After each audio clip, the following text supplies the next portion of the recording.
slip further into a situation of communal tension.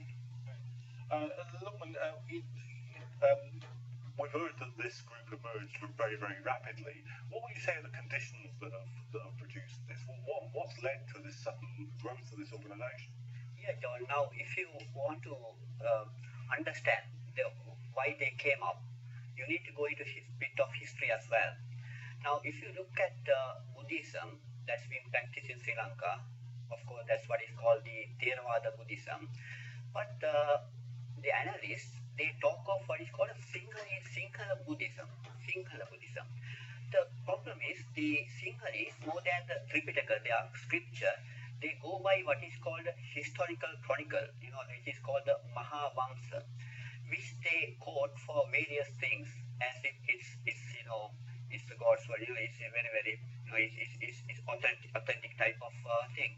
Now, in terms of the Buddhism, vis-a-vis the Sinhalese people, they believe that the Mahavansa, according to Mahavansa, the Lord Buddha has vested the Sinhalese people with the responsibility of protecting Buddhism. And therefore, they think there's a God-given right for them to ensure that the Buddhism is, protected at all costs.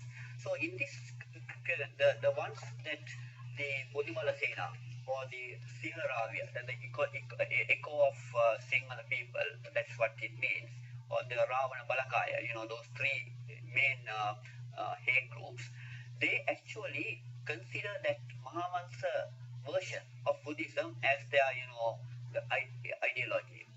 And further, they have this role model who is called the Anagarika Dharmapala, who came, in 18th century, where he actually lobbied or canvassed among the Sinhalese people to ensure that all the influences, which they call foreign influences, to be purged from what is called this one. Okay, so we're bringing out Sally now.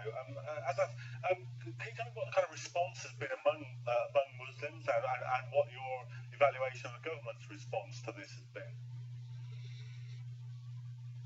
I couldn't follow you. Can you tell me what you think the response among the Muslim community has been to this outbreak of violence? Actually speaking, I think I was listening to all of your conversations. How this actually started was, this was on Thursday when it was a boy day. A Buddhist monk was traveling towards Lanka town, and they found two young boys standing by the roadside and the driver cutting towards them. They stopped the vehicle and told him, "Why are you doing this?" That's all that happened, and there was a small argument between the two boys and the driver. This led to the monk going and making a false complaint in the police that he was assaulted. This is where all the trouble started, and the police reacted so badly, took the side of the monk, and even went up to admitting the monk in the hospital also.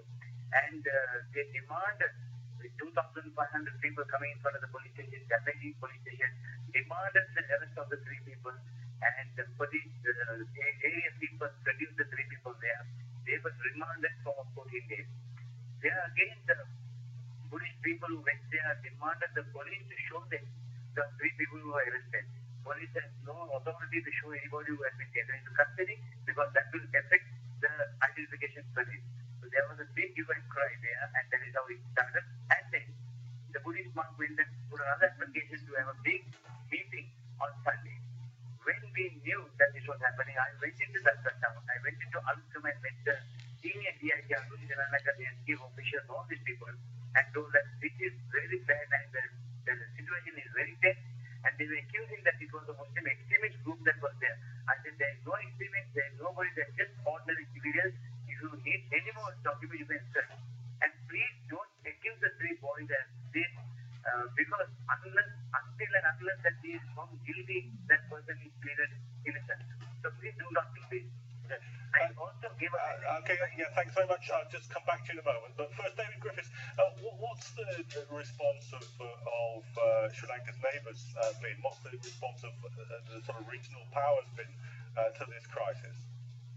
Well, actually, I think we set this in the context of the whole international community's response to what is happening in Sri Lanka, as where the UN in March mandated the Office of the High Commissioner for Human Rights to establish an inquiry mechanism to look into the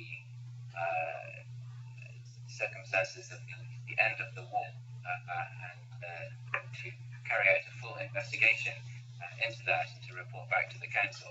Now, one of the issues that was raised by the resolution that established that inquiry was the concerning rise of violence against Muslims and Christians in Sri Lanka. The Navi Pillay, the High Commissioner for Human Rights herself, has made a statement in which she has expressed grave concern about the violence. So the eyes of the international community are certainly on Sri Lanka, and I think it's important to stress the point that this issue is part of the wider picture of national reconciliation in Sri Lanka.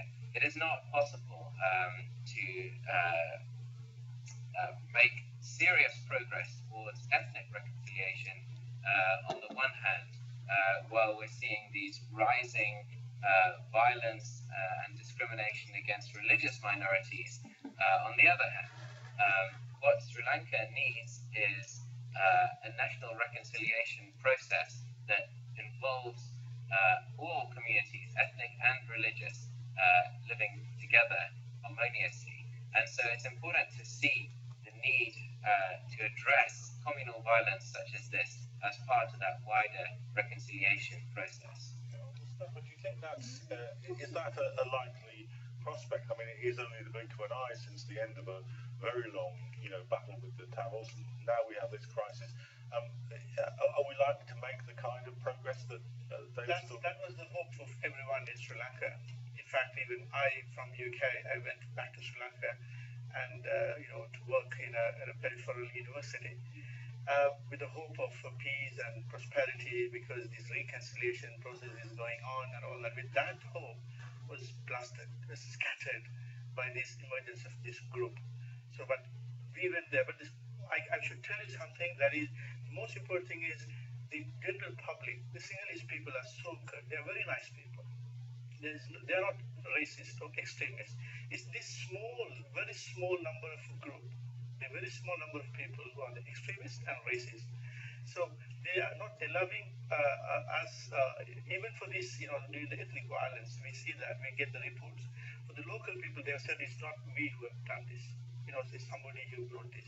Somebody who brought outside, they have done this.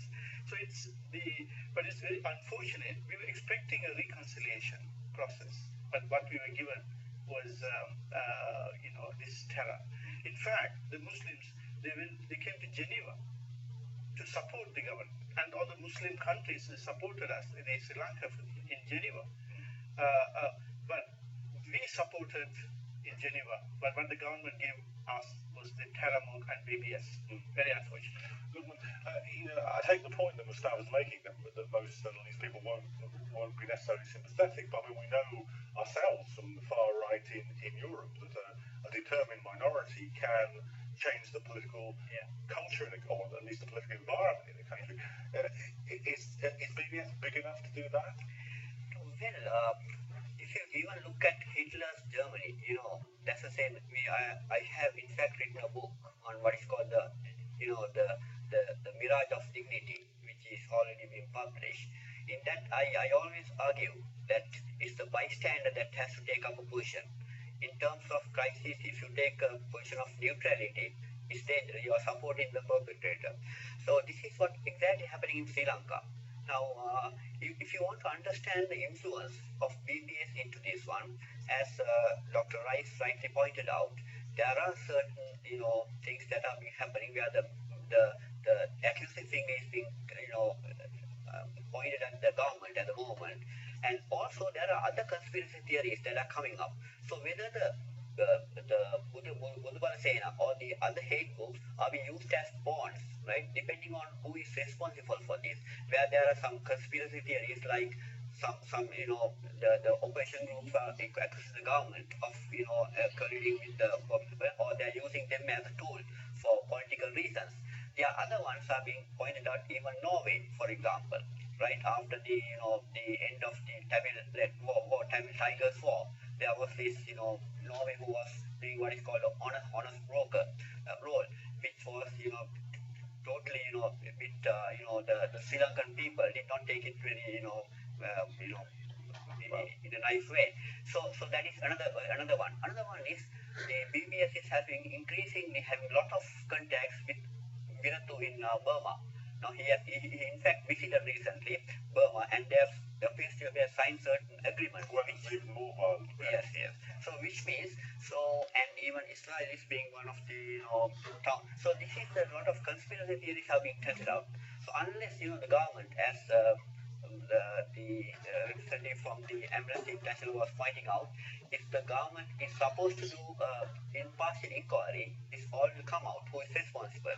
But unfortunately, will government have an impartial inquiry? This is the Well, question. I have to stop you there.